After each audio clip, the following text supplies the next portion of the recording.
Olá, eu me chamo João Paulo e, juntamente com o Jonathan e o Nicholas, vim apresentar o trabalho intitulado Detecção de defeitos relacionados com fio de cobre na fabricação de motores elétricos, para a disciplina de Visão Computacional do INE. Durante a fabricação de motores elétricos, a inspeção de defeitos, como os fios de cobre na região do rotor, ela é feita de forma visual por operadores humanos. Embora treinados, esses operadores estão sujeitos ao cansaço e à desatenção, que são aspectos comuns de um trabalho repetitivo de inspeção visual. Dessa forma, o uso de soluções automatizadas pode trazer benefícios para esse tipo de tarefa. Para análise do problema, foi utilizado um dataset composto de 76 imagens de motores elétricos, obtidos com a utilização de uma câmera de alta resolução equipada com uma lente telecêntrica.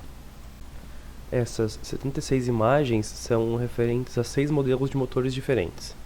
Na aquisição, foram testados diferentes tempos de exposição e potências do anel de LED, resultando em diferentes condições de iluminação.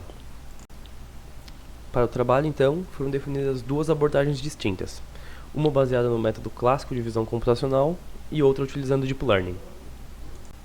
Para prosseguir com o método clássico, foi necessário realizar um pré-processamento nas imagens para a geração do dataset final, visto que a informação de interesse se encontra apenas na região do entreferro, que é a região entre o rotor e o estator. Além disso, outro fator que motivou a seleção da região de interesse, a ROI, foi o tamanho da imagem, que devido à alta resolução da aquisição da câmera, resultou em arquivos pesados, dificultando o processamento e análises prévias. Como existem diferentes condições de iluminação, o passo inicial do pipeline de processamento é a equalização do histograma, buscando padronizar a condição de iluminação da imagem para as etapas seguintes. Na sequência, é feita a conversão da imagem do padrão RGB para o padrão Lab, definido em testes preliminares. Para seguir, então, é selecionado apenas o canal L, que seria algo próximo à luminosidade na percepção do olho humano. Na sequência, é feita uma linearização do canal L, definida em 80% do valor médio dos pixels do canal. Com a imagem linearizada, é aplicado então um algoritmo de detecção de bordas. Além do método escolhido, denominado CANI, foram testados também Sobel e Previt. Após isso, é utilizada uma função com base na transformada circular de Huff, com parâmetros de busca do círculo nos entornos do entreferro, definidos empiricamente.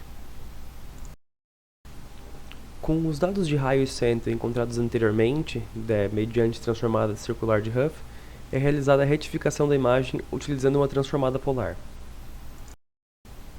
Após isso, a região de interesse é selecionada com base nos dados de centro e raio.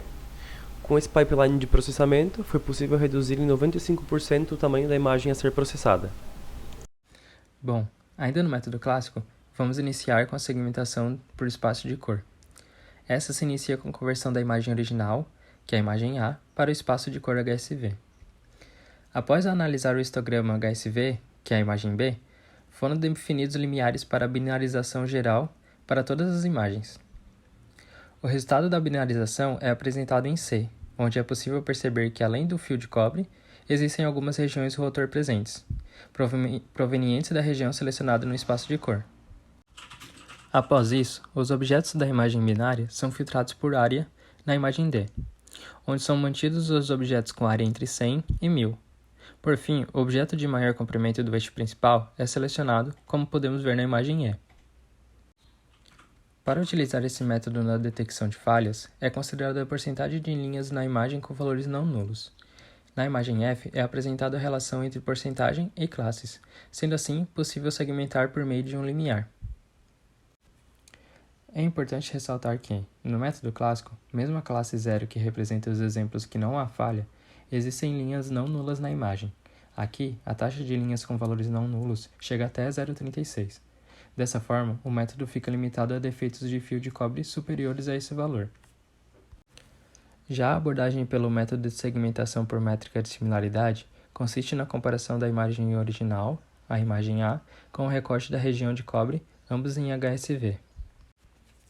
A imagem resultante, utilizando a distância polinomial de Mahalanobis de terceira ordem, é apresentada em B. Também foram testadas a distância euclidiana, distância de Mahalanobis e distância polinomial de Mahalanobis de segunda ordem. Em C, é apresentada a binarização com base no limiar de 0,7. Após isso, os objetos são filtrados por área entre 15 e 1000, na imagem D. E o objeto de maior comprimento no eixo principal é selecionado, como pode ser visto na imagem E. Assim como foi feito na segmentação por cor, a relação entre porcentagem de linhas na imagem e a classe é apresentada na imagem F, sendo possível também aplicar um limiar para detectar a presença de fio de cobre. Para o treinamento de Deep Learning, o dataset composto pelas regiões de interesse gerado anteriormente foi subdividido, buscando aumentar o número de exemplos para o treinamento. Cada região dentre ferro foi subdividida entre 10 imagens de tamanho fixo, subdividida em duas classes: bom para recorte sem presença de fio de cobre e ruim para com presença de fio de cobre. Além disso, foram testadas três abordagens de dataset. Dataset 1, com imagens de todos os motores utilizados para o treino, testes de validação.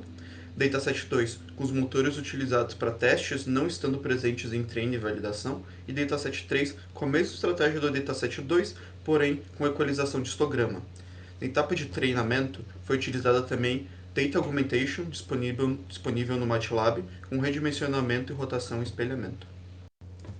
Para a solução com Deep Learning, foram utilizadas duas topologias de redes neurais convolucionais. Rede A consiste em apenas uma camada de convolução, enquanto a rede B consiste em 3 camadas de convolução. Ao utilizar imagens de todos os motores para treinamento, testes e validação com o dataset 1, pode-se observar que ambos os modelos apresentam pontuação muito próxima de 1. Ao separar certos motores para testes no dataset 2, percebe-se uma queda acentuada no F1 score de ambos os modelos. Por fim, aplicando a técnica de equalização de histograma no dataset 2 que resulta no dataset 3, pode-se perceber um aumento significativo no F1 score para ambos os modelos, elucidando a capacidade da rede de classificar corretamente motores com defeito sem aprendizado prévio. Por fim, são apresentadas as curvas ROC, para dois modelos de redes neurais convolucionais, considerando os 3 datasets. Nos resultados, é possível perceber que a área sob a curva é muito próxima de 1 quando o dataset 1 é empregado. Com o dataset 2, existe uma queda acentuada de desempenho, com alta taxa de falsos positivos, principalmente para o modelo A. Com o uso da equalização de histograma do dataset 3, é possível perceber que a performance do classificador aumenta consideravelmente.